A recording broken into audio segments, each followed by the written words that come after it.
It is a delight to have you. Well, thank you. Go ahead. I'm not asking any questions. This is Heloise, of course, from Heloise Hints. Hi. Now, all right. Okay, all right. Sorry, I'm not saying anything. So I'm interested in, you know, kind of like, what are some of the most outrageous questions you've ever gotten? Because people really, they have a lot to ask.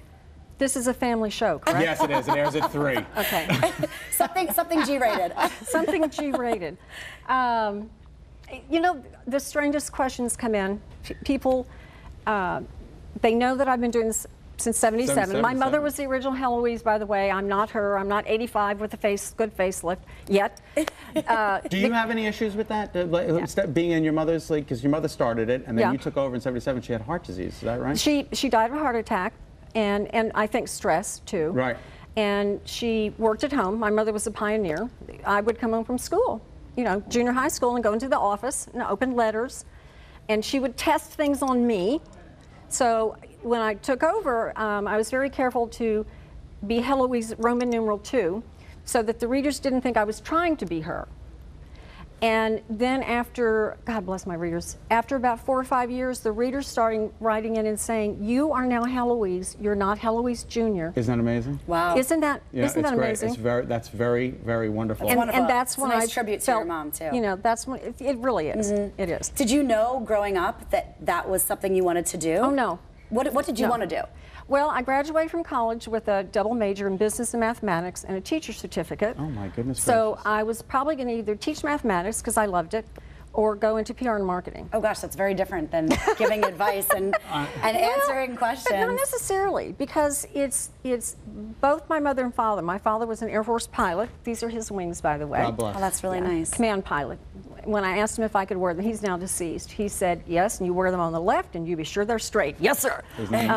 But I got the best of both of them. This very inquisitive mind, and you would think after a while that it would get boring.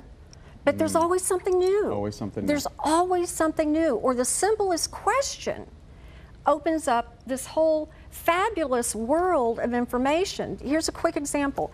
Is in my office, Heloise Central, I've got 5 to 7 employees. Heloise two Central. half employees. But we were talking about capers.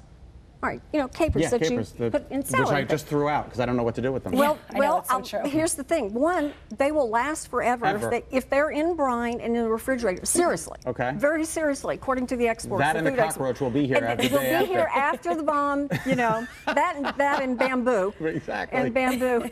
But so we were like, what are capers? Well, they're sort of like olives. Well, I don't know. So my staff did a bunch of heavy research. It comes from a flower. A flower. Really?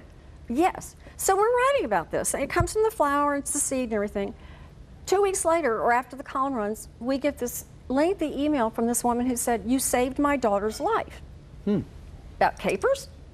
Okay. And the woman, very intelligent, her daughter has just discovered she's allergic to flowers. Oh my gosh. So. And she had eaten that. She would have been. She had eaten that. Wow. And so we did a follow-up, particularly with her letter, and said, you know, anybody that has an allergy that knows they do, if your doctor prescribes that you have an EpiPen, you know, Yes, for Epidural, absolutely, yep. you always carry 2 in case one malfunctions. Isn't that interesting? Yeah. So that little question of what's a caper, is that a small All of a sudden olive? It leads to. Yeah. I have a That's helpful incredible. hint. You want to know it? You want to hear it? What is it? When I was just doing this, my comforter cover, my cat lies on the comforter cover and hair gets all over it. And when people come over, I always don't have time with the lint roller. Right. So I just wet my fingers and the moisture picks up the hair unbelievably well. And sometimes I'll get a sponge and just do the sponge. Right. You want to hear this like another No, hole in your I'm head. just as long as you're not like your cat and grooming it. Do you get hairballs? No, I do get hairballs and then I throw up, but that's another helpful hint. That's when you need mineral after the oil. comforter is clean, Scott's choking to death. Exactly. Yes. So you're here at the Mark Twain House, which is just wonderful. Yes. And you're going to be talking about you and wonderful things. Well, 50 years of Heloise. Isn't that great? You know, 50 years of Heloise, how no matter how much things change, they stay the same. Isn't it incredible? We still have questions about stains, cats, hairballs. Right. Yeah. If there were one helpful hint that sticks to the top of your head that was the most influential other than capers, what would it be? It would probably be from my mother, who said, everything in life is POV, point of view. Yeah. I don't care who you are, what you do.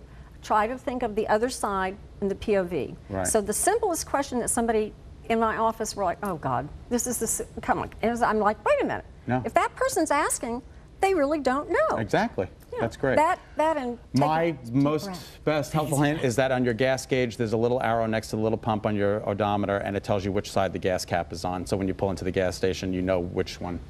Yes. It's very true. Sorry. Heloise, go see her.